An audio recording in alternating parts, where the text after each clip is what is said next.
This meeting is UK demands for energy, and in particular heat and hot water account for 40% of UK energy consumption and 20% of the UK greenhouse gas emissions. Now, with the Climate Change Committee and the Climate Change Act specifying that we need to start decarbonising our economy, and we've got to get down to 57% reduction in carbon emissions from the 1990 levels to 2030, of course, in order to try and take some action.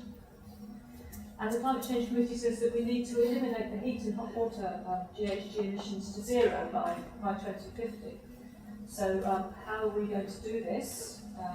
Well, one of the ways that is being suggested, and it's a fairly mature technology, I think you can say better than me about that, but it's not been particularly highly implemented, is solar heat.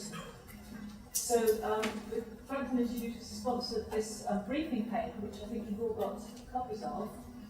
And what we're going to do now is, first of all, have a short presentation of the briefing paper by its lead author, and then we've got an eminent panel of people from across different sectors representing a different angle on thermal energy. I'll introduce them all in a minute, but first of all I'll introduce Alba, who is the lead author on the paper. Thank you.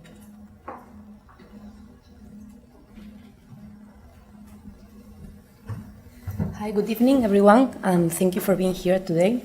So, this paper highlights the potential of existing and emerging solar thermal and hybrid photovoltaic thermal systems in meeting the growing global demand for sustainable and renewable thermal energy.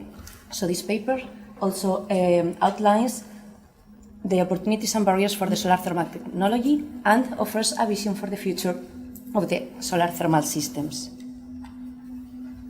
Heat constitutes about 50% of the total global energy demand, and the greatest amount of this percentage is because of the domestic sector. So in UK... Can I give you this? Okay. One sec, sorry. You very well, sorry. Do you want me to talk here, if not? Or? Just pop that on. Okay. That's in your pocket. Better now? Yeah. Okay. So, is it too loud or is it okay? That's perfect. Okay, so heat constitutes about 0.5% of the total global energy demand, being the domestic sector responsible of the greatest amount of this percentage.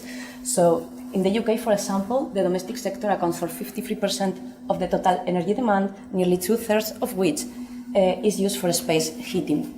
Domestic and commercial applications fall in the low and medium temperature range, thus solar thermal systems or installations are a viable solution. Solar energy can be exploited in various ways in order to generate heat and electricity. In this paper, we are going to focus on solar energy to heat conversion, and in particular in solar thermal panels, which are able to deliver heat in a wide range of temperatures with overall conversion efficiencies between 40 to 70%.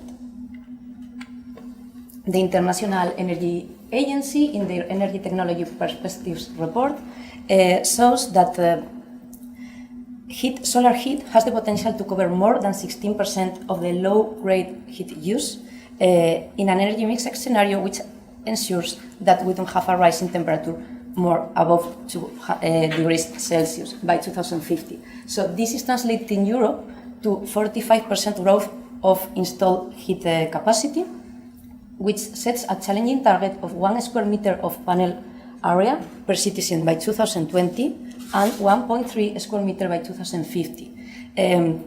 Right now, just a few countries are close to reach this target in Europe, thus there is significant scope for the increasing installation of solar heat capacity. Solar heat offers key advantages over other renewable sources in meeting inbuilt thermal demand through distributed and integrated systems. Also allow to consider integrated low-cost thermal storage. So small-scale energy systems, as for example solar thermal panels, will contribute to distributed energy generation, which facilitates the integration of renewables in the existing energy systems. In Europe, Germany, Denmark and Sweden are good examples for deployment and integration of distributed renewable generation with a high penetration in the electricity market. In the last years, the cost of solar thermal panels in Europe has decreased by 23%, and also a decreasing trend in the capital cost of solar technologies is predicted along with a growing market for the next years. So the key components for the further development of the solar thermal sector are going to be policies such as obligations, incentives and financing schemes, and fast and transparent procedures in response to regulatory frameworks. In Europe, there are a few number of countries with already existing support schemes. However, these ones are limited to subsidies, tax credits and reductions. So despite there are many successful solar thermal projects already installed worldwide, there is still room for performance improvement and cost reduction. So the market development and innovation will be able to reduce the initial cost of solar panels and system components, and thus, it's encouraging two things. On the one hand, most effective and cost-effective systems, and on the other hand, low-cost systems and the maximum amount of high-quality energy to be generated per unit area. Then, the main pathways for innovation will be the cost and performance improvement to existing systems and novel solutions that combine heat and power generation in those places where electricity and heat are demanded simultaneously. So in this context, hybrid photovoltaic-thermal panels, PVT panels, are a really promising solution where the use of the space is essential, as in the urban or in built environments. So these hybrid photovoltaic-thermal systems are able to deliver both electricity and heat using the same aperture area, with overall efficiencies up to 70%.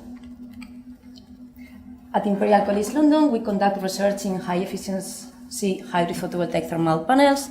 In these pictures, you can see part of the team and also the rig that we have installed on the roof here at Imperial College. So please feel free to contact us if you want to visit our facilities or you want more information on our research. And finally, here we present the global cumulative installed capacity of solar heat and future trends. In red, this is the current trend, which corresponds to a 16% growth per year, and in blue, the International Energy Agency predictions by 2050. This corresponds to a moderate growth of 8%. In order to assess the feasibility of the predictions of the International Energy Agency, we estimate that in London, 3.8 square meters of roof space will be available per person for the installation of both photovoltaics or solar thermal system, thus making this target, the International Energy Agency target, feasible. And to conclude, simply to say that a combination of support schemes as subsidies or incentives will be necessary together with the integration, together with local opportunities and local conditions to determine the market growth and the solar thermal industry. Thank you very much.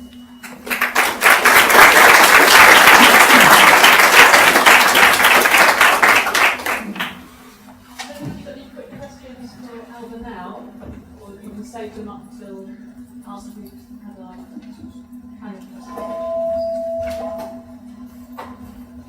Okay, so I'd like to introduce the panel. I'll just introduce them quickly before we ask them to do their talks. So on the right over here is Mike Priestnall. He's Innovation Lead at Energy Catalyst at Innovate UK. He can provide some information on some of the projects that Innovate UK is currently sponsoring. He's got a background himself in founding energy companies in renewables and PV. On my right is Finbarr McCarthy, who's the Technical and Customer Service Manager at Kingspan, which is a company, a large engineering company that comes out of Ireland but has now a big international presence in the built environment, and it particularly focuses on energy conservation in buildings. On my left is David Carlyon, who's a sustainability consultant at Low Carbon Europe, and that's a consultancy that advises companies on how to reduce their carbon footprints. On my left, further down, is Peter North, who's a senior manager at the GLA in smart energy, and he can tell us about London, what London's doing to do its low carbon future. The GLA is developing a new environment strategy, but he can't tell us about it at the moment. And finally, on the left is Christos Markides in the chemical engineering department here, same as Alba, in the Clean Energy Processes group, and he's another co-author on the report. So a very nice range of different angles here on the whole issue. So I'm going to ask each of the panellists to speak for about a minute, just to give you a quick introduction. Some of them have got pictures and some of them haven't, so we'll see how it goes. Michael. Well, good evening, everybody. I don't have slides, so I can stay sat down. So very briefly, my role at Innovate UK is to run a programme called the Energy Catalyst. We fund innovation that addresses clean, affordable and secure energy. So it's got a very broad brief. We funded probably about, to date, approaching 250 projects with around £80 million of grant. And we're just in round 5 of that competition at the moment, and it is open to any UK innovators, academic and business. So within that portfolio, we've got a number of projects touching on the theme of this evening, and probably about 13 projects in that portfolio, but I'm going to mention, hopefully I'll have time to mention 5 companies: Saltry Limited, Telemetry Associates, Lark Fleet, Solar Polar, which is based here at Imperial College, and a company called Hyperfeed. So I was just going to say a few words about some of the innovations that we're seeing coming through the Energy Catalyst. It's all public information that they've shared, so there's a lot more there which you may be able to find out about by talking to the company directly. So just to frame that, in solar, we fund an awful lot more in photovoltaics than we do in solar thermal, massively more because the market is so much greater, and there probably is a greater amount of innovation there as well, I guess. But we're focused very much on bringing innovations to market. So the market is certainly much stronger for photovoltaics. Some of the general challenges that people are addressing in solar thermal is trying to balance cost and performance, issues of installing the technology. So you can produce high-grade heat, but it will cost a much more expensive system. How can one produce high-grade energy whilst having a low-cost system? So those are some of the areas that have been tackled. So very briefly, I'll just run through these. Saltry has 3 projects with us. They are focused on really reducing the cost of evacuated tube solar thermal systems. So their particular innovation has started from taking standard evacuated tubes, but linking them to a system that doesn't require any secondary heat circuits. So the domestic hot, this is the domestic application, so domestic hot water flows directly through the tubes, there's no heat exchange over it. And those tubes, as you know, they're evacuated tubes, don't actually have to flow through them, they're essentially heat pipes. So that has massive potential for reducing systems cost, and at the same time giving high efficiency. They're also, in another project, having developed that with support from us, tied up with AES, which is a large energy company, who want to apply that approach to their flat panel solar thermal units that they manufacture. And lastly, they're also looking at heat storage and working with Harriet Watt on that. And then Harriet Watt itself is also working with Sunamp on another thermal energy storage, latent heat storage using phase change materials at about 58 degrees to combine the solar thermal storage. Almost my time is up.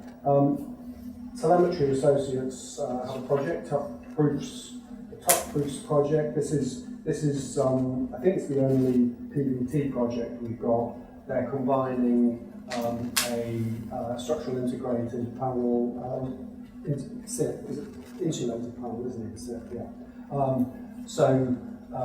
These are roof panels, SIP panels, construction units with, instead of an inert panel, the top surface is an active photovoltaic layer with a bonded flat plate heat exchanger underneath it. So that structure that Alba showed of a PVT unit essentially in the form of the building module.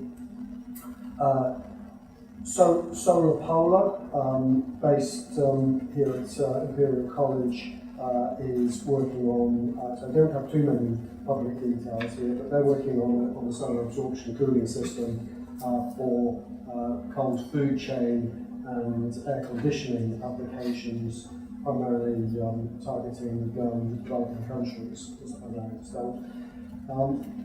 We have Lark Fleet working with Cranfield University, developing an industrial system for small industry based around raising solar steam from a linear collector. Their target markets also developing countries. And lastly, FICO Foods working with Cranfield University. They are essentially modifying a linear collector, concentrated collector, feeding it with bio-wastes and algae to create biofuel and fish food from the thermal treatment of those materials. So quite an assortment of different innovations. Before I ask him, can people stand at the back? There's plenty of seats at the front if you want to come and sit down. So, if you want to.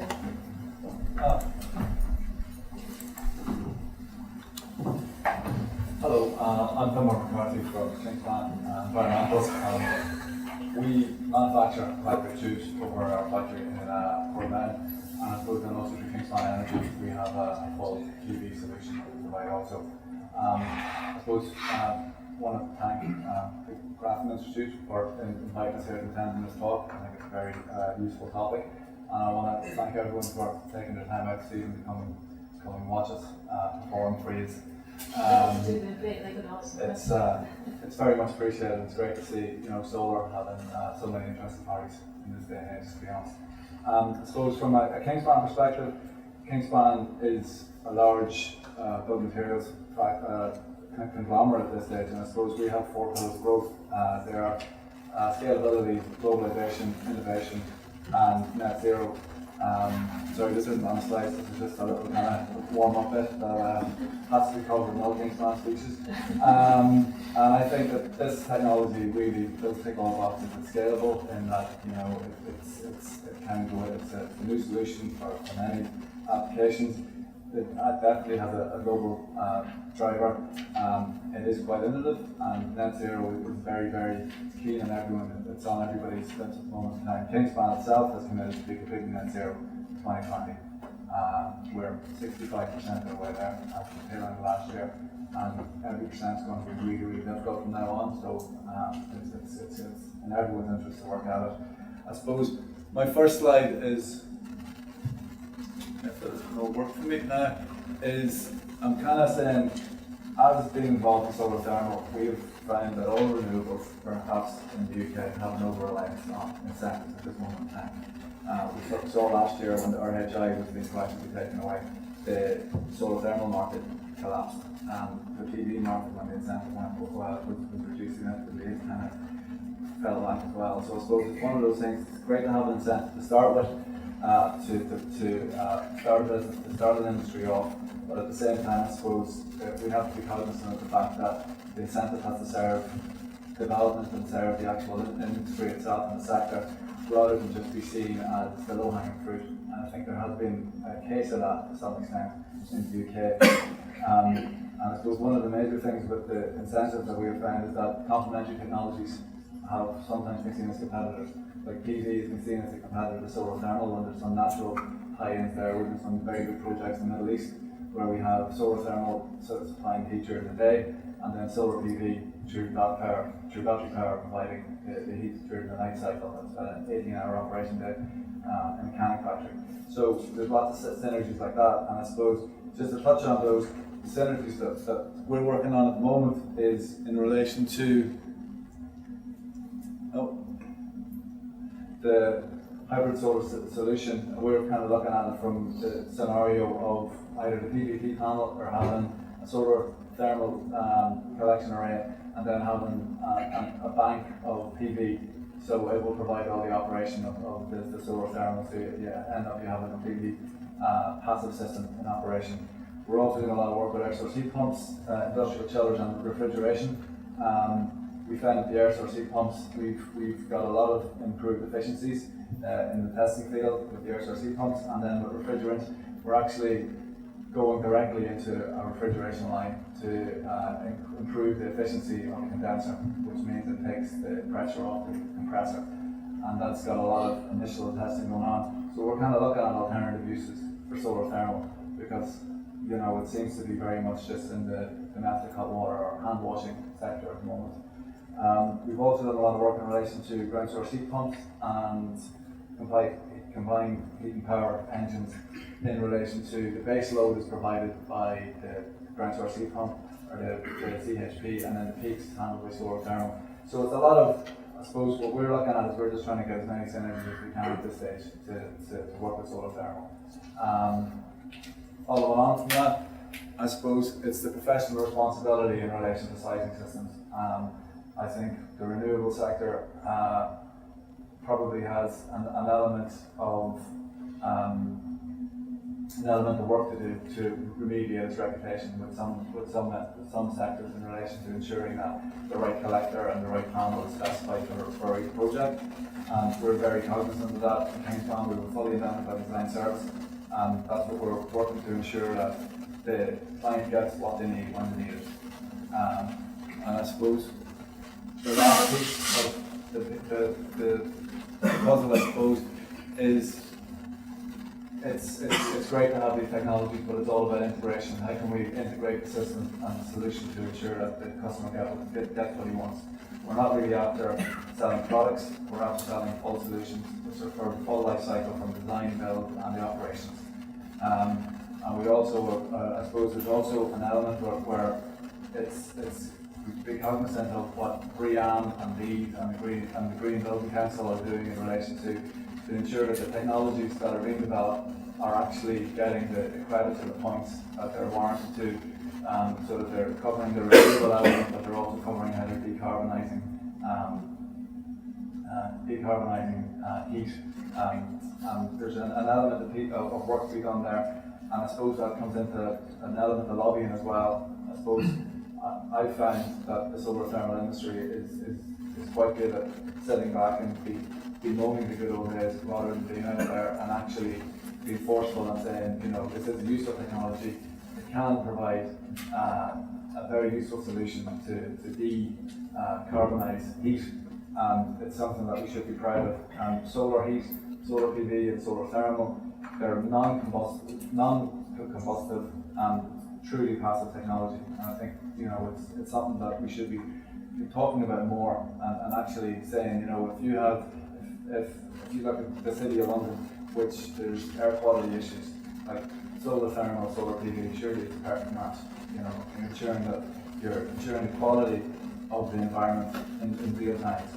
And then I suppose research, we've had a lot of institutes who come over to us to see about possible developments, which they back out to. Unfortunately, the Grantham Institute didn't, but we'll hold that against you. And I suppose we found that an awful lot of technology is big. An awful lot of research in Europe is being led by Germany and Austria. As you can see, they're really strongly going after it.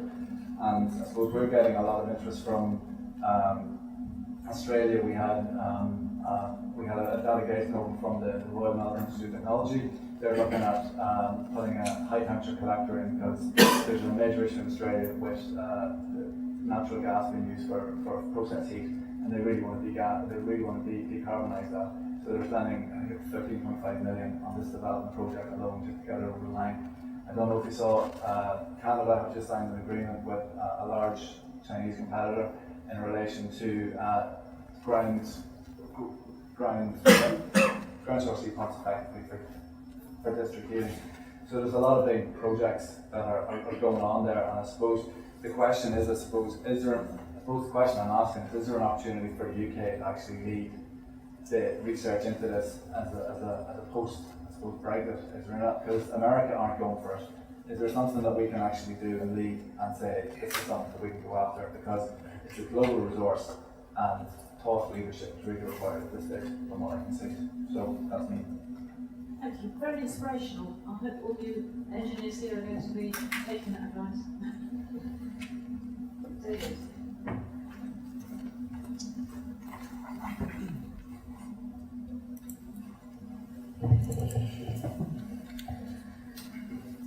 Hello, my name is David Carlyon. I work for a company called Carlyon. As part of that, I specialise in planning policy and built environments. So I work with a number of local councils, both in London and the South East region, including the London boroughs of Hounslow, Wandsworth, Lambeth and Richmond. Just to put things into a policy context, I'd like to provide an overview of where the national planning policy is at the moment and to demonstrate the ongoing requirements for solar PV and thermal input into both residential and commercial buildings.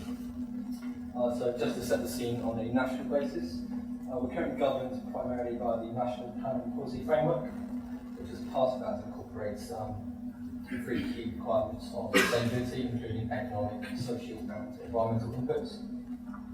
And as part of that, there's a key requirement to mitigate and adapt to climate change and lead the way for a low carbon economy.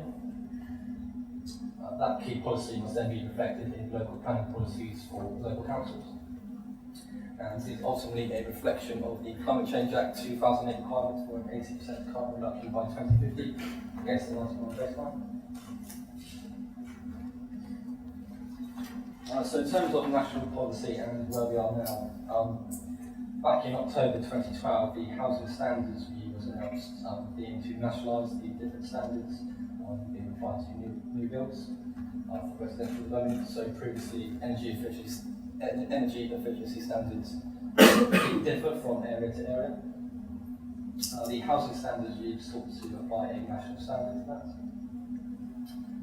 Previously, different requirements in relation to energy, water, materials and waste, for instance, was applied under the National Design Standard of the Code for Sustainable Homes, which generally required a level 4 rating, which roughly equates to a 19% carbon emissions reduction against the Building Regulations Part of 2013 baseline. Again, the Housing Standards Review has confirmed that the Code for Single Homes will not follow on from 2015. In relation to the national approach, in relation to zero carbon homes, over the last 10 years, the national approach has been to increase energy efficiency standards, leading up to a zero carbon standard by 2016. The government in 2015 has removed that standard from national policy. So the Regulation Act 2015 will make changes to the Planning and Energy Act 2008 to prevent local planning authorities from requiring standards which go beyond the energy requirements above and beyond the Building Regulations Part out. But despite that, local councils are still maintaining the immersion rule. That is a planning requirement to plant elements to ensure a certain amount of carbon reductions through the utilisation of renewable energy, whether that's solar thermal, solar power, or perhaps biomass or CHP.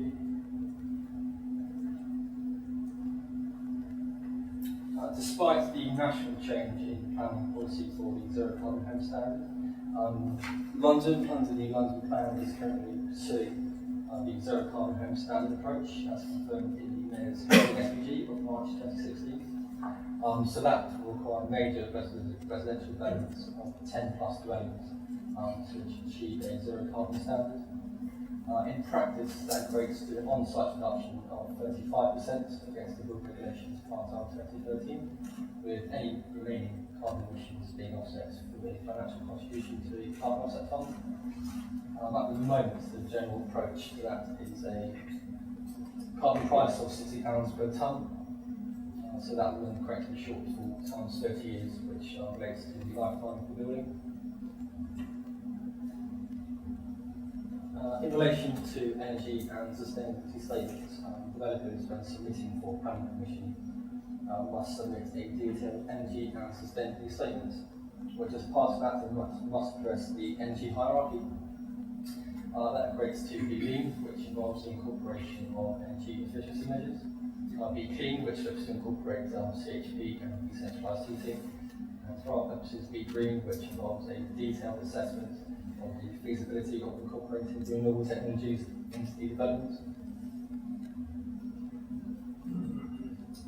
As part of that, local councils, specifically Merton, are now looking to install energy modelling equipment which will monitor the ongoing performance of renewable systems in accordance with planning conditions. For example, if a block of flats consisting of 10 dwellings is required as part of the planning permission process to achieve a 20% on-site reduction through solar PV or thermal technology, that will be monitored on an ongoing basis to ensure the efficiency of that equipment in relation to the policy requirements. And again, from a sustainability perspective, despite the removal of the code for single homes, on a commercial basis, major developments, both in London and further afield, are subject to 3M requirements, which is a national standard for commercial and non-residential buildings, which incorporates multiple aspects of sustainability, including water, materials, ecology, and waste. And as part of that, to achieve an excellent rating, which is the standard requirement across London, we look to achieve an excellent rating of 70%. As a part of that, they must achieve substantial carbon reductions against the building regulations on site.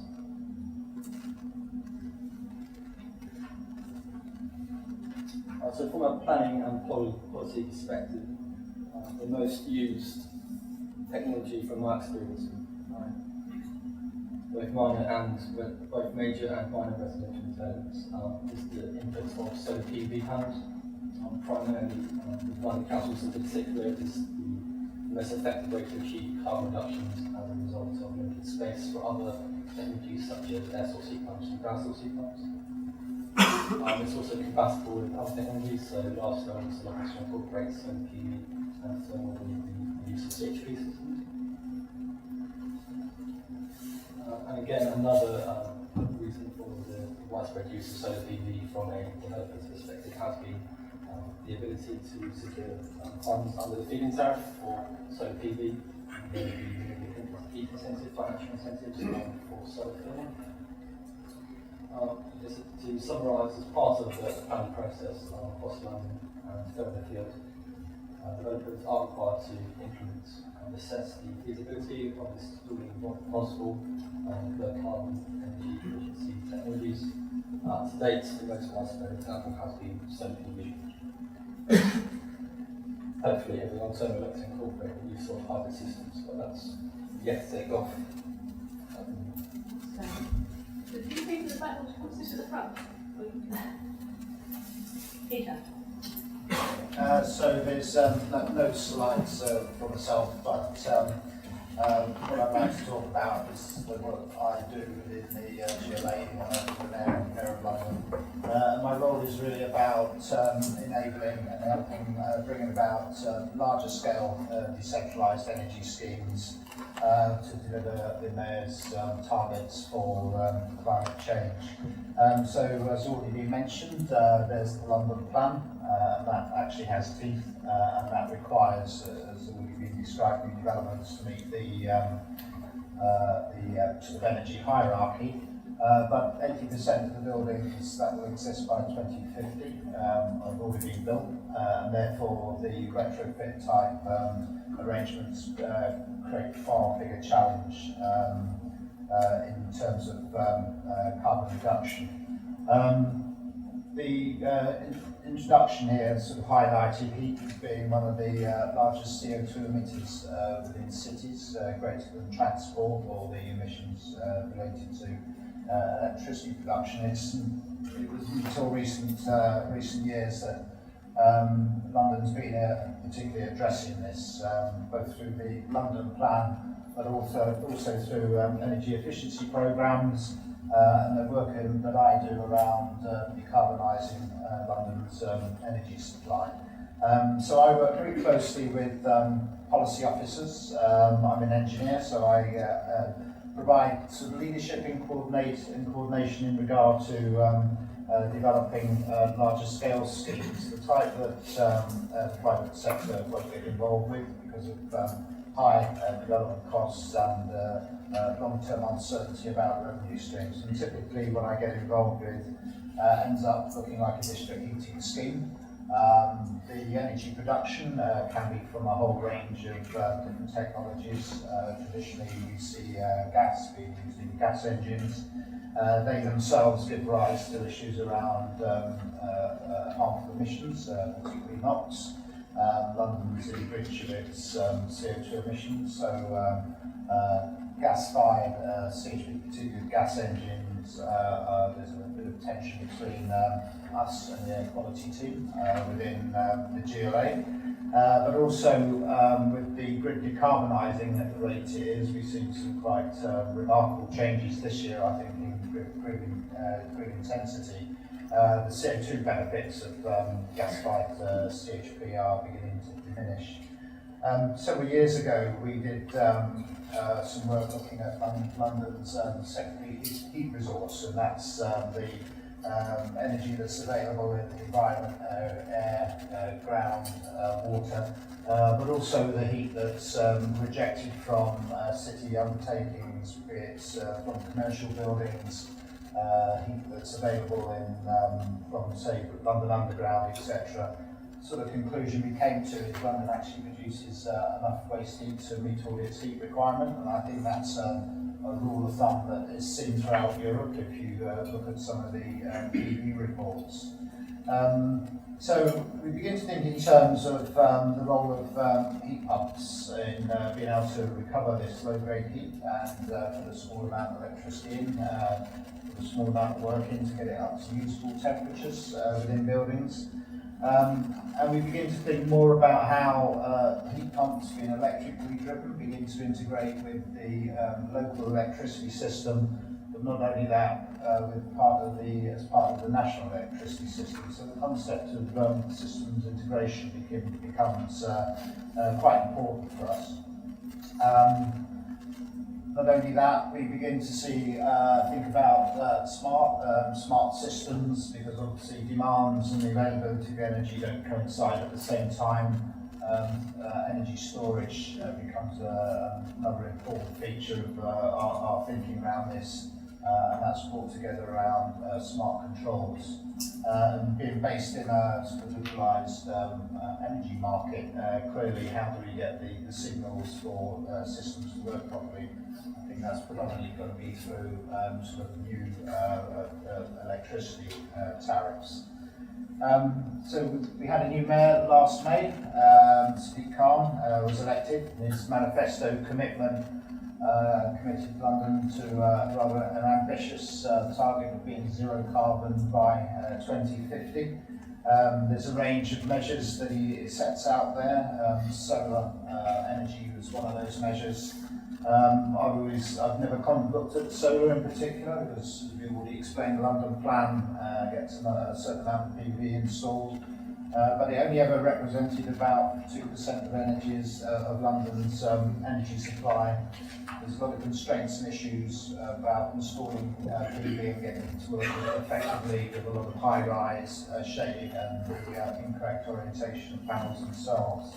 But the Mayor is very keen on solar energy. He's producing a solar action plan that will be published this summer.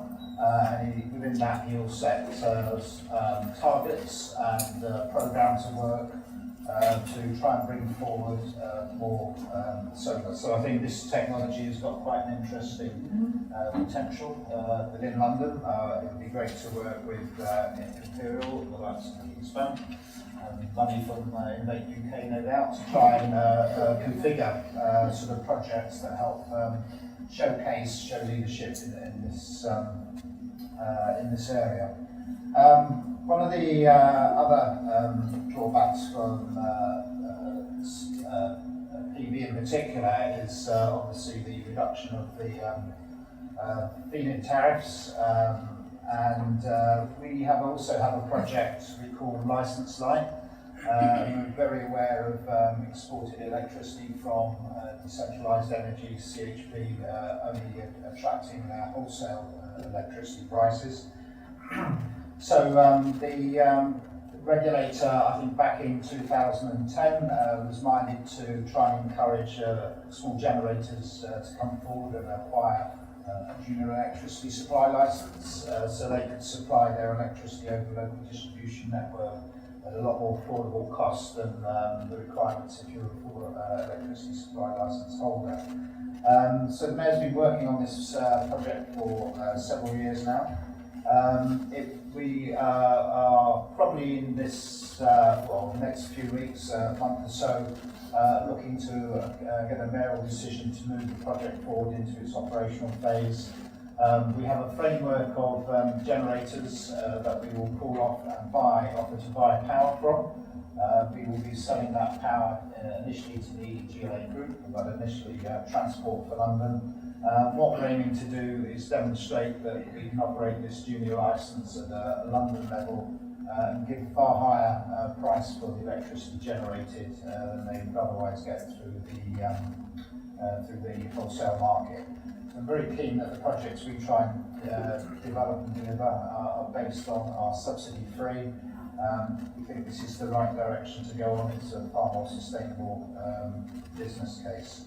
So within our first tranche of generators that we've made offers to, there's a small PV array, building-based one. It brings all sorts of problems for us when we begin to trade because we've got to buy the imbalanced electricity, so there's a certain amount of risk involved with that. But hopefully at the moment it's small compared with the generation we're buying from fixed generation from combined heat and power. So the advantages of selling to TfL is they're a huge electricity consumer. We'll be supplying, looking to supply their buildings at low voltage supply. Disadvantage being a big supplier, a big consumer of electricity, they only pay a moderate price for their power, which isn't very good, but the Mayor's quite influential in persuading GLA Group family to cooperate with these projects.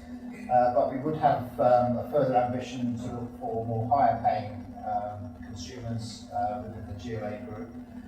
We also have the ability to allow self-supply over the local distribution network. So if the borough was interested in supplying to another building or elsewhere, we could act in a tolling facility to allow that trade to happen.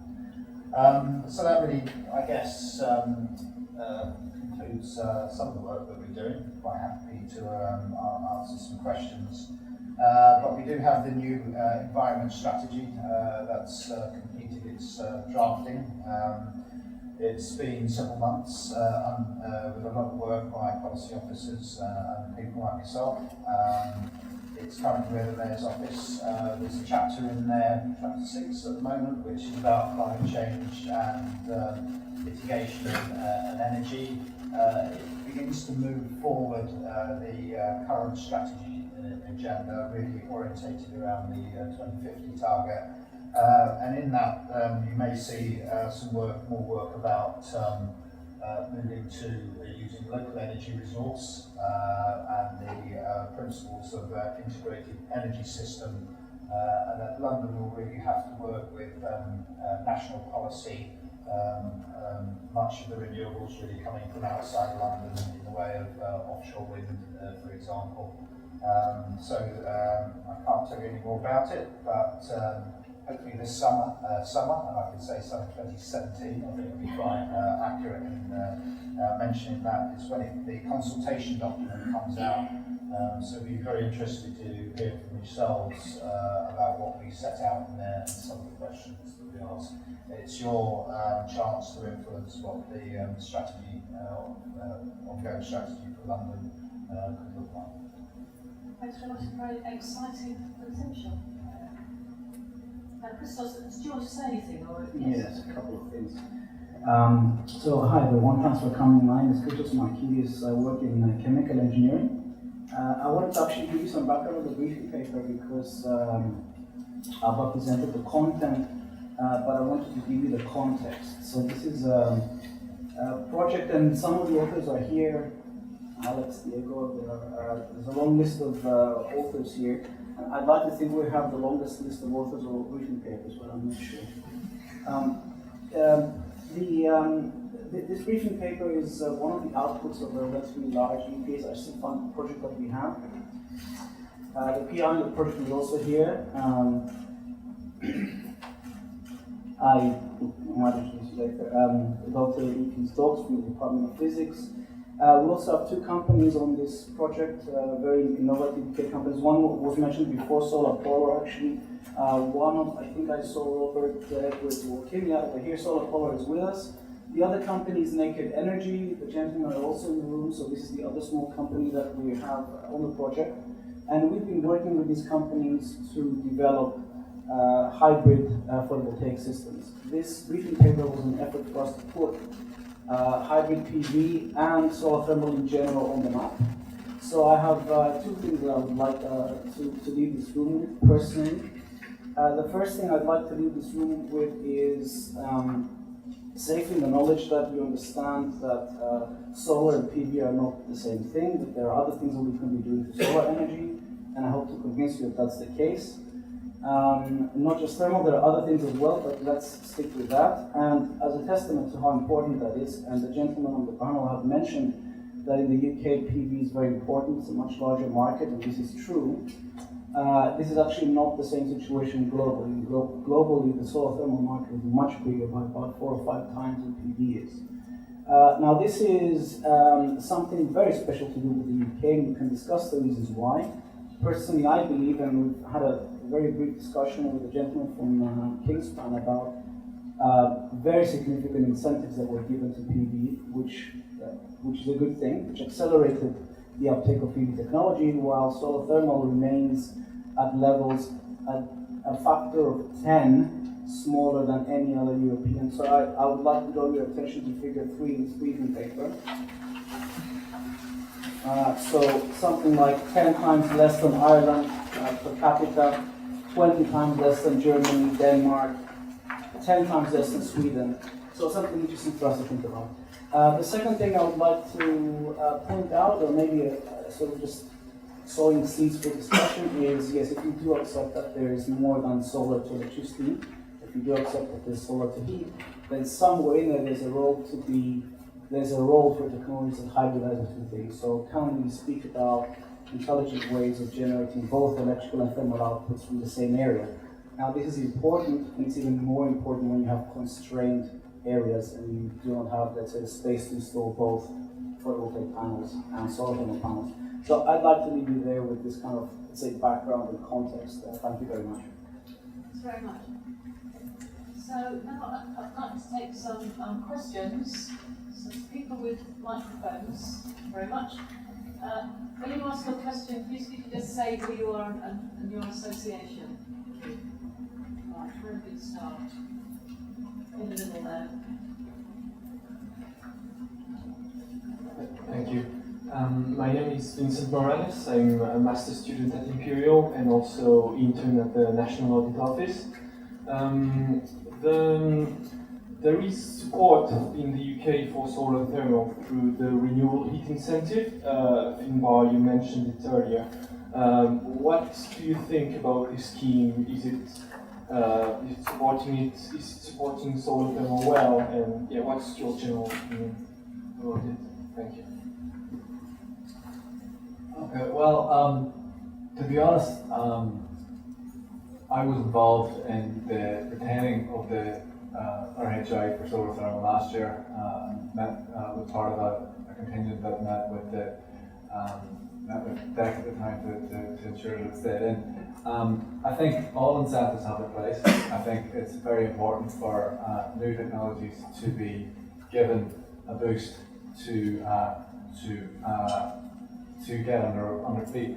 I think the problem is that if you give massive levels of incentive, you get the situation where some technologies, it was literally just a case of renting a roof, or in the case of Northern Ireland, I'm sure you're aware that the whole debacle they have with the biomass. If it's not very carefully monitored and if it's not done for the benefit of the technology, well then it's not the right fix, to be honest. And I think any technology that needs an incentive to survive it's time is numbered, because incentives come and go. So I think it's incumbent upon anyone in the solar thermal or the solar PV market to be thinking outside that incentive box. The incentive is just to get you off the ground. It's up to you to take the next step to improve upon the technology or to find another source for it and actually innovate so that you don't need the incentive. The incentive is a nice cherry on top, but if it's part of the actual cake, you're really in trouble. Would you give us the call to comment on incentives? Just a brief additional comment. I think the experience in the PV arena has sort of transformed the industry and provision of solar PV in the UK. And I think the role of incentives goes beyond just making it an attractive proposition for a customer. It really does develop supply chains.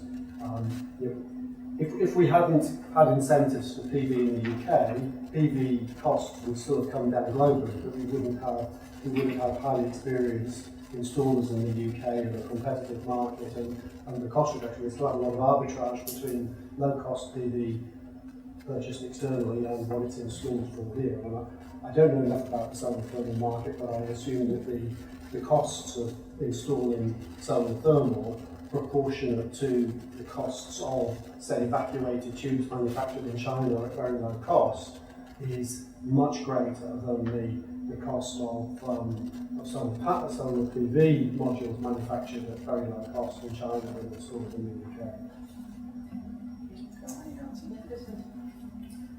So I'm not an expert in incentives, but I'd like to add one thing which is, I think, important to add to the mix when we speak about incentives, and that is that even conventional technology is incentivized in some way, which isn't factored in most of the time. So I get the sense that we build nuclear plants, we have maintenance of grid, we have all sorts of things which the end user doesn't see, and therefore that can be seen as a form of effectively a government promotion of a certain technology, which some of these alternative technologies don't have. Okay, so I think it's a much more complex calculation when we try to get to the bottom of exactly how much and where is the government intervening to lower the cost of energy, which of course is something that we would like to do as well. Yes, question.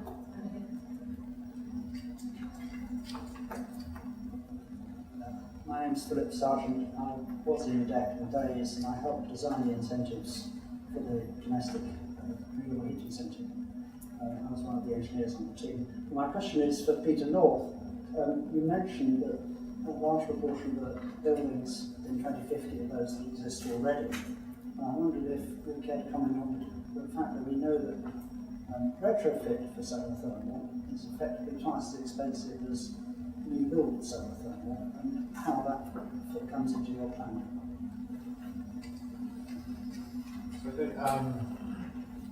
So we have energy efficiency programs we've fit for public buildings, renewed for now for social housing.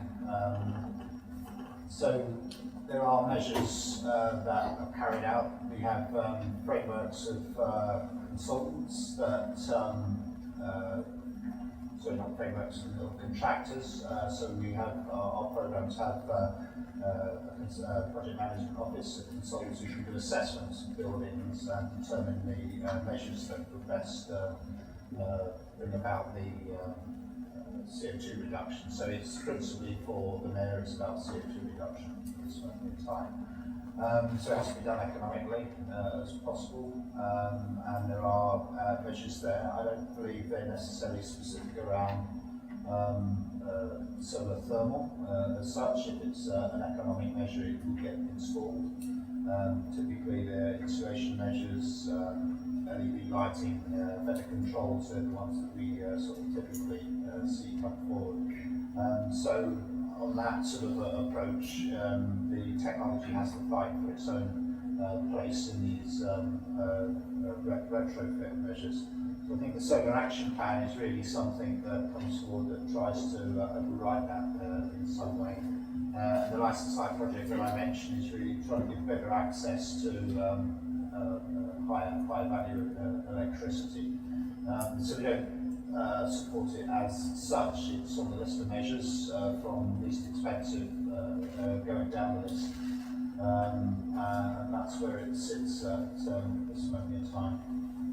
We do see applications for larger scale arrays. Typically at the moment they're PV, so therefore built at scale.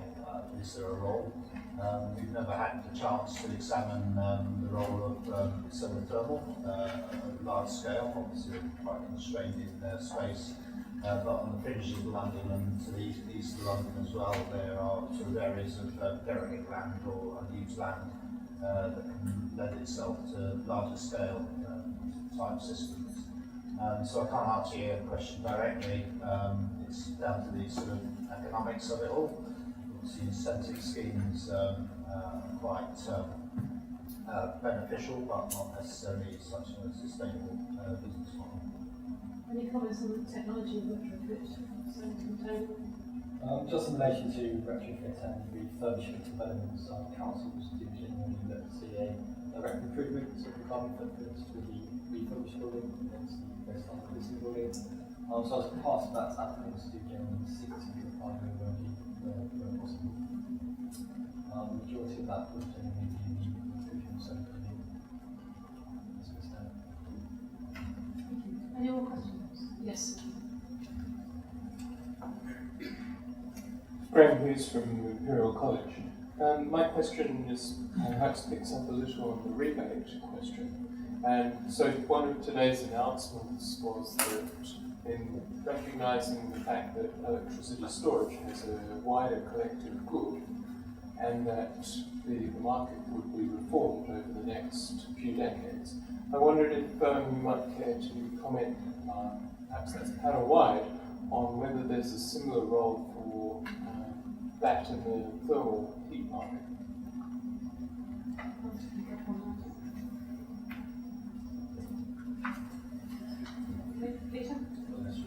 Well, I haven't got anything profound to add in response to that. So great, but I think one of the clearly thermal storage can make just as profound an impact on the balance of supply and demand in the specific system in which it's installed as battery storage would do. But it's difficult to see how thermal, without, say, district heating schemes, how thermal storage can compete on the way in which electrical storage can allow the market to trade that value, and how that value is also enhanced by its impact on say, the asset life of components in the system. So when you're looking at, say, grid scale electrical storage, and we're funding a project with 10 megawatt unit on the Northern Ireland, I believe there's something like 23 points of revenue that come from operating that system, and virtually the smallest part of that is essentially the arbitrage value of electricity being worth more at one point in time than another. So there's a lot more value that can be assigned to electrical storage than thermal storage, which I think is one of the factors in there that will make electrical storage more significant energy storage medium than thermal. That would be my guess. So the scale of thermal storage could be much larger because our heat use is so much greater, of course. We've given thermal storage in conjunction with district heating consideration over the years. We were faced with a question from DEC, as it was at the time, about peak network policies, policies that they're currently pursuing. And the sort of argument went something along the lines of if we're moving towards the electrification of heat, is there any role for heat networks? We felt clearly there was. We begin to see the national electricity system lose its flexibility. You would potentially have inflexible nuclear and highly variable wind and solar electricity on the system. The benefits of thermal storage in conjunction with district heating is that it could actually utilise that surplus electricity when the price is right. We already see this in Denmark when the Danes used to actually pay to have their electricity sent into Germany, and now they convert this into thermal energy on the district heating networks. The issue of cost of constraining of power arose about a year or so ago, and I think over £20 million was spent in one day constraining off wind farms. So that's the sort of level of price that's involved. So thermal storage is fairly cheap if you can find the space for huge tanks of water. We're very interested in change materials. Land is a premium in London. Can we be more efficient in thermal storage? But as I mentioned, we're thinking in terms of moving more towards heat pumps to better utilise low-grade waste heat. This naturally begins to integrate with the national electricity system, and therefore under more smart strategies and in combination with thermal storage, can heat pumps provide, because they give flexibility around the electric store, and they provide service back into the electrical system. So there's a whole question of optimising the economics of heating based on electricity, and thermal store is quite fundamental in enabling that to come about. Question.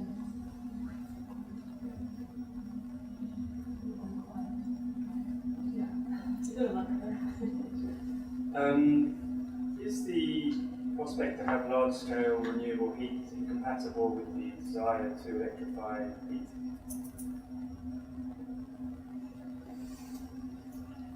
Who wants to take that one?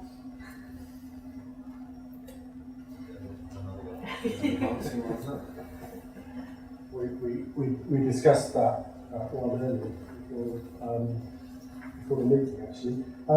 I think the technologies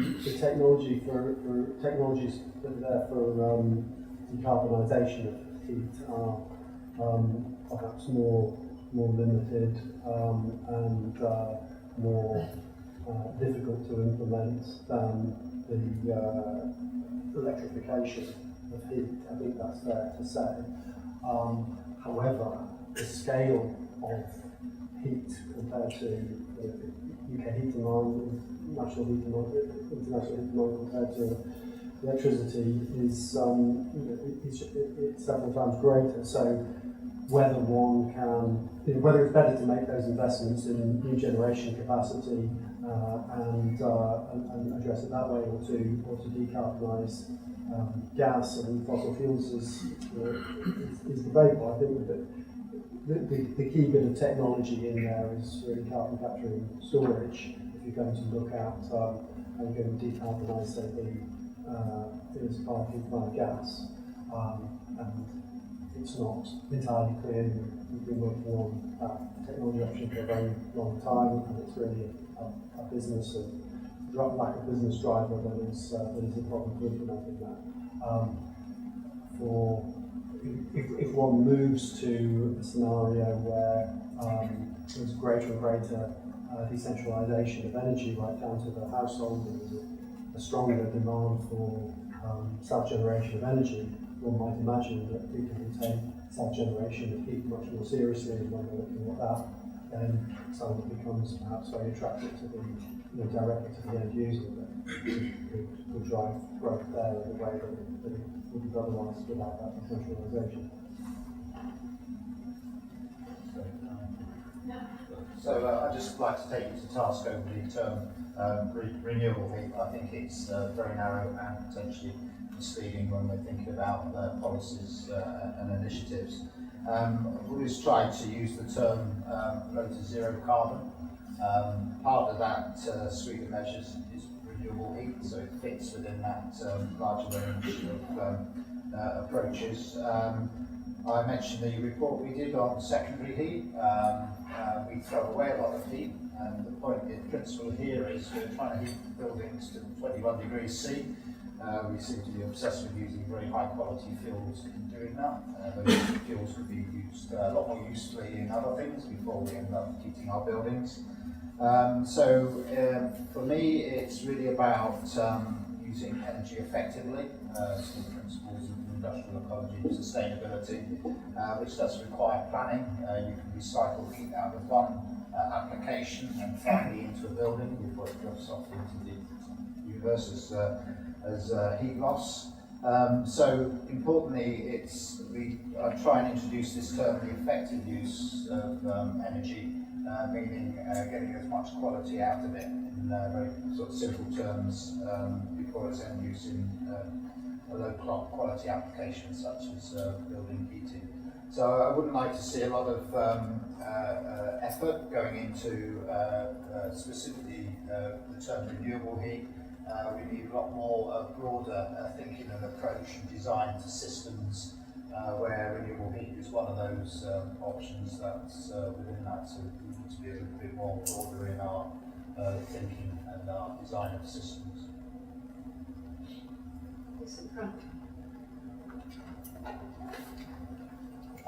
Hi. The recent IEA, UN Cross-Pension from Arab. The recent IEA report on global investment, it showed an actual decline in renewables in transport and heat. I don't know quite the breakdown of that, to whether or not that is purely driven by transport or heat. But I was wondering if that's something you've experienced or you know about, and if that trend can be reversed, and if, I guess, the hybrid kind of approach will be something that will be able to turn that around. Yeah, it's mainly aimed at you, Christos, but if anyone else. Thank you. Yeah, I have to admit that I don't know what the breakdown is, and so I think it's a little bit risky for me to start saying whether that's coming from a different idea. I'd like to say one thing first before I go into the meat of the question, which is that IEA charts that come out every once in a while are projections. They're strategic projections, and they're not really based on anything other than where would we like to be, based on gross assumptions that we never make in an engineering paper you get rejected. So that's the first thing I'd like to say. The second thing, because the other thing that you find, for example, is CCS has also come down over the years. This is actually, I think it's the actual result between 2015 and 16. Okay, I can have a look at what you're saying, but I'm talking about the projections up to 2050 and how you drop 2 degrees or 5 degrees or whatever. The other thing I'd like to say is that they seem to be in misalignment with reports which are coming out of the World Energy Council about what's actually where the World Energy Council has a pool of so-called leaders in 120 countries, from which they collect data on where are things going in different technologies. And that's not a strategic, where would we like to be in order to achieve something. That is, where do leaders in particular countries see that things are going. And the IEA projections are in misalignment with the World Energy Council. I would take one as being more kind of strategic, how can we get there, and the other one, what is actually going on. I cannot answer a question about whether renewable has dropped. I'd be very surprised. For example, I know for a fact that on a global level, PV and solar thermal technologies themselves are experiencing growth. I would be surprised if that got reversed. Maybe the rate of growth has slowed, but I wouldn't expect it has gone negative. And yeah, so I think I just like to leave it there in terms of, I don't want to speculate, but I would have a closer look at that in terms of where that drop might be coming from. Right at the back in the middle. I was just going to say, I suppose, on a solar thermal perspective, the solar thermal market is rising year on year, but it's more so in process heat. The solar domestic hot water, ocean market is decreasing globally, but on the process heat, it is definitely rising. And I suppose your question in relation to the renewable heat scenario, I suppose, purely again from a solar perspective, if the system's greater than 1 gigawatt, you would need an awful lot of PV. You would need football field upon football field to get anywhere near it. So there is a case to be said that for real large scale applications, you can't be a solar thermal. So, thank you. In the middle at the back, yeah. Hi, I'm David Jones from Aviva Investors. I guess my question is mostly for Dr. Markides, but in the paper you look at the use of solar thermal technologies for space cooling. I was wondering whether you've looked into how these technologies can be applied to food refrigeration systems, aka fridges, and whether this is just uneconomical, whether in a domestic context, and the other side of it is whether it's economical in industrial scale usage of refrigeration and or off-grid, maybe more leisure uses of that technology. Thank you. Thank you very much for that question. We've forgotten about cooling, you reminded me now. The interesting thing about cooling is that heating is projected to drop in the UK, but cooling is certainly projected to increase. I would say the answer to your question is yes, we're considering everything. It is true, and we're not only considering domestic scale applications, but we're also considering industrial scale applications. If I focus simply on what technologies are available to us to convert a certain amount of thermal energy at some temperature to a cooling effect, then the thermal energy doesn't necessarily have to come from solar thermal systems. So you can have synergy with other things like, and someone mentioned solar industrial waste heat, for example, and so on. The complexity there is that there are a relatively large number of technologies that we could use for cooling. You might have heard of absorption systems or adsorption systems or desiccant systems. They work at different temperatures. They have very different performance. Some of them, you can have COPs anywhere from, I would say, 0.1, 0.2 to 1.5. So there already you have a huge discrepancy. That, of course, comes at different cost for the system, different levelized cost over the lifetime of some system.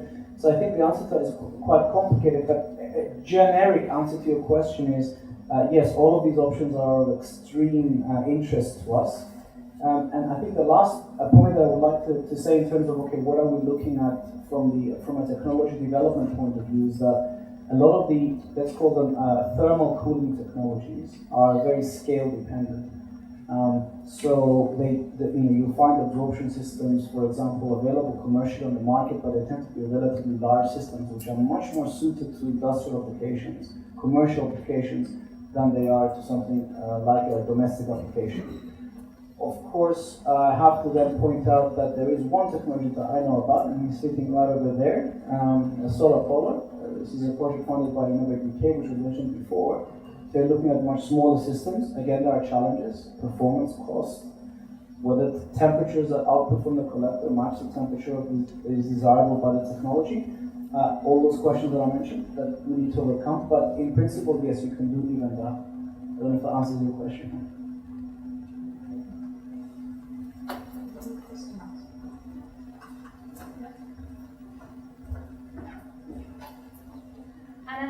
Chemical Engineering Department here. I have a question principally for David Carlyon. So you said you carry out practical assessments of some new installations in the London boroughs, and that you're obviously trying to evaluate the carbon footprint. So, yes, that's correct. Well, so to what degree does the carbon footprint have to decrease for you to consider the project a success? For a retrofit or refurbishment project? Either. For a new build, there are set standards. Mm-hmm. So at the moment in London, that's subject to policy 5.2 London plan. So that requires a 35% on-site reduction, with remaining emissions offset through the carbon offset fund. For refurbishments, slight more flexible, and that will vary from council to council, both in London and further afield. As a rule of thumb, to see improvements on the amount of carbon emitted per metre squared. compared to the existing building, density can be development. So that will vary from council to council, but the water fund figure would be perhaps 10% improvement. And so with the systems that you describe in the briefing paper, how would the figure look? I guess it's a more general question for the impact of your system on CO2 emissions. So the question is by how much does CO2 drop compared to conventional systems? Yes? Yeah, so we looked at this and I seem to remember that the figure was something like 20 to 30%. And that was with a conventional PVT system. Of course, this is dependent on things like what carbon emission value you ascribe to things like electricity and gas, which as things get decarbonized can change. But in the study that we looked at, which was, I want to say 11 or 12, something like that, the figure was somewhere around 20 or 30%. It's highly dependent on how you set it up, what the household is, all sorts of other things. Thank you.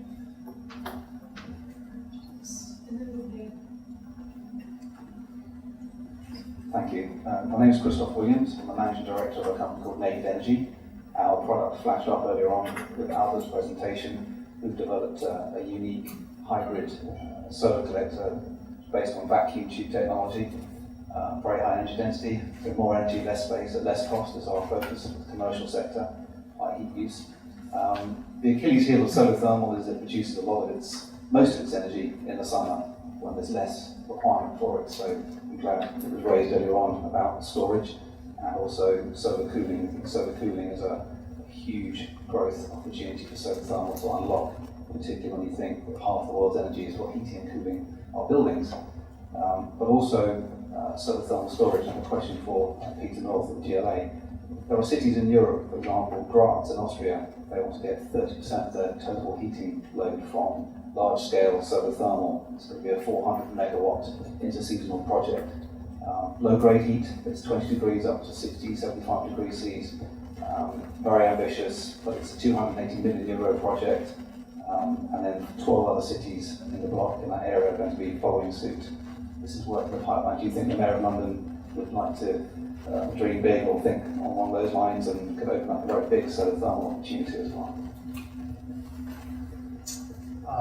Yes. So, yes is the answer. So I can't say much about the environment strategy that's coming out. I would suggest you give it a read. You have to have a very close look at it. There might be something about interseasonal storage there. The sort of other thoughts, other discussions we were having with policy officers is the fact that the heat island effect probably raises the city temperature by a few degrees C. And there's papers out there from the Institute that suggests that small temperature rise could in fact provide heat for the city storage. So the idea of interseasonal storage is quite important. We've done a lot of work through our Celsius City European funded project, particularly in the Netherlands, that is quite advanced in geothermal storage. Netherlands being just almost not quite underwater, described as basically a swamp, I think people describe it as. But it's got very stable, predictable geology. So we're not really overly familiar with London's geology. It's chalk, it's got fractured aquifers, and thanks to Arup, some of the geothermal guys at Arup for explaining this to me. I think it's an area we're quite interested in looking at a bit further. Like I say, there's plenty of heat out there, whether it's from solar thermal, it's just a matter it's not quite occurring at the right time. And if we're thinking about interseasonal storage, that only needs to work on a few degrees C temperature difference, I understand. Then there could be a big shift in how we look at the sort of meeting our heat demand. So for us, it's very, very early days. We're not too familiar with it. It'd be great to get a little bit of budget to be able to explore this potential a bit further. Please, over there. I'm just going Oh, to sorry. add a brief comment. I mean, it's not solar, but I visited a project in Wandsworth by a Dutch company that's in the UK now called Liftech, doing interseasonal heat storage on 3 residential blocks that had just been built. So they were basically combining heat pumps and ground storage. It's basically groundwater, it's wet ground, but it's not moving.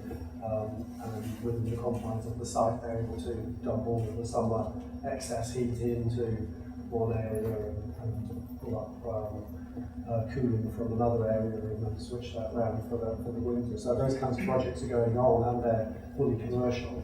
There's no subsidy or anything involved in those. But perhaps they don't get the attention they get because they are commercial. So they're just getting on with the market rather than so talking about it particularly. John Van Sorry, can I just mention about solar cooling? We're actually doing a lot of research on solar cooling at the moment. It's coming out of Kingspan is the biggest cold room manufacturer in the world. So there's a lot of pressure upon us to try and get that in theory proof. We're doing it through absorption chillers, there's single stage, double stage absorption chillers. But we're also looking at trying to do it at a direct tap input system, which is proven interesting. But there's some very good results going out in the beginning. So keep posted. What sort of driving temperatures are you doing with that? Pardon? What sort of driving temperatures are you doing those cooling? So thermal, what's the input temperature for this? The input temperature you're talking about in around 130. About 130, and then you're getting about 30 degrees across the actual deck itself. So it's the temperature. John Van Rooyen from EY. For David and Peter, do you see the government's national planning policy framework changing to make potentially renewables in the future totally sustainable in self-generation, close to 100%? And what's the technology would need to take place in the future to make that happen? So my recommendation from Michael is Innovate UK looking at all the systems integration and the technologies required for a system operator to allow the balancing of the national network in frequency and capacity.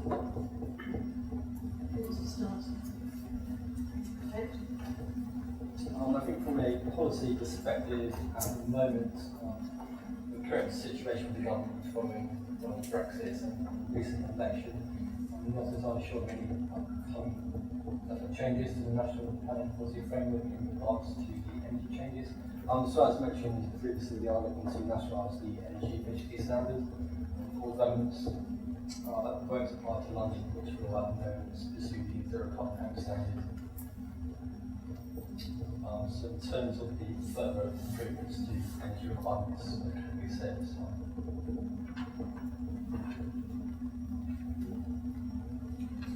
Do you want to, just to answer the second part of the question, John. So yes, Innovate UK is funding, but the majority of our energy innovation funding is probably going to those sorts of projects that are addressing energy systems aspects and the integration of a whole raft of technologies. So innovation comes in a number of different ways. It may be the innovation is the putting together of existing technologies to in another way to address the problem, or indeed innovation around the business model to make those kinds of things profitable.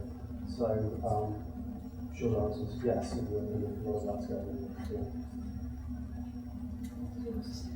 Well, actually, I can't answer the question. I'm not overly familiar with the policy framework, so I can't at this moment in time give you an informed response to your question. One quick final question from anybody?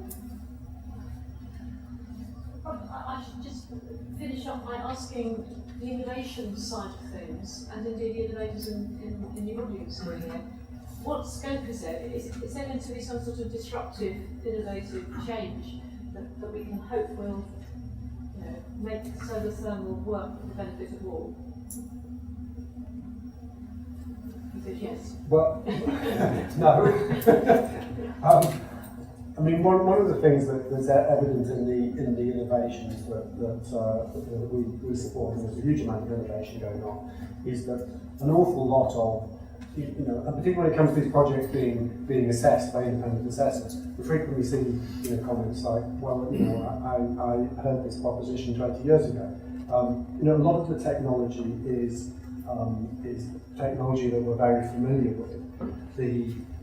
It's more that the time, the market's changed and the time perhaps is right now in a way that it wasn't before. So I think it's much more significant to have a market pull for these solutions to be delivered, and the innovation, what new innovations are coming then follows on. There's massive stimulation of innovation when there's a market happening. And I think that's one of the reasons that it's important for solar thermal to have a UK market. If we want to have UK innovation, you set a challenge.